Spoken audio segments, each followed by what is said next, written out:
The Golden Chase,猎金游戏, is a chaotic financial drama that follows Gao Han, a top graduate with big dreams but no money, who gets into a prestigious firm called Bluestone through his rich best friend Chu Feng's connections. On paper, he's brilliant, but in reality, he's broke. Mocked by colleagues for his cheap suit, living off his girlfriend's quiet sacrifices as she sells her luxury bag and covers their bills just so he can chase his dream. His life changes when he meets Zhang Tud, played by Andy Lau, a wise and upright executive known as the Master.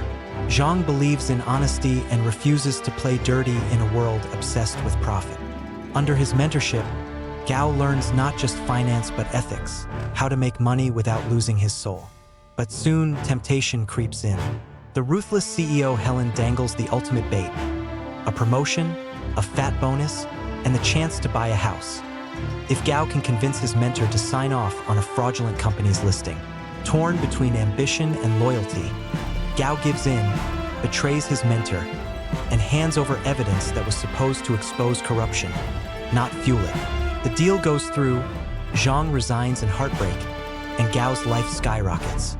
He buys a house, drives a luxury car, climbs the ranks, and starts an affair with his boss, forgetting the girlfriend who carried him through his lowest point. Then karma hits back.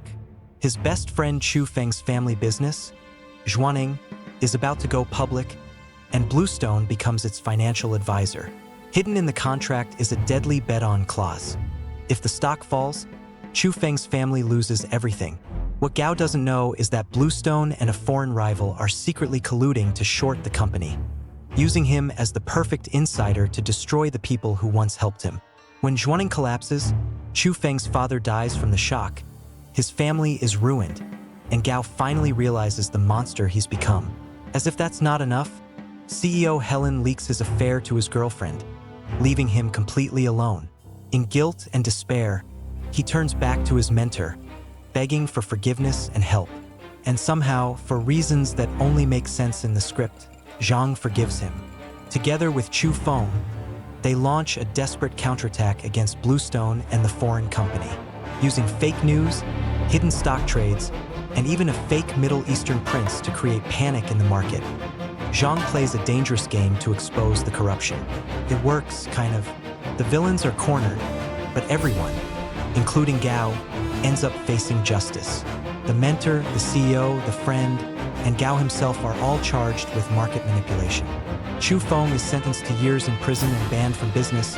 Zhang gets jailed despite his good intentions, and Gao, the man who caused it all, gets only 6 months, walking away with what feels like an undeserved redemption. The movie tries to paint it as a story of growth and repentance, that Gao is the next Zhang Tud, ready to carry on the legacy of integrity, but it doesn't land, because let's be honest, Gao betrayed everyone who ever loved him, ruined lives, and somehow still got a smile at the end like he learned something deep. Andy Lau's performance carries the entire film, but Oh How's flat delivery makes his redemption feel fake. By the end, you're not sure if it's supposed to be a warning about greed or just another messy drama that forgives the unforgivable. The Golden Chase tries to say money isn't everything, but ironically, it shows exactly how easily morality, loyalty, and love can all be sold to the highest bidder.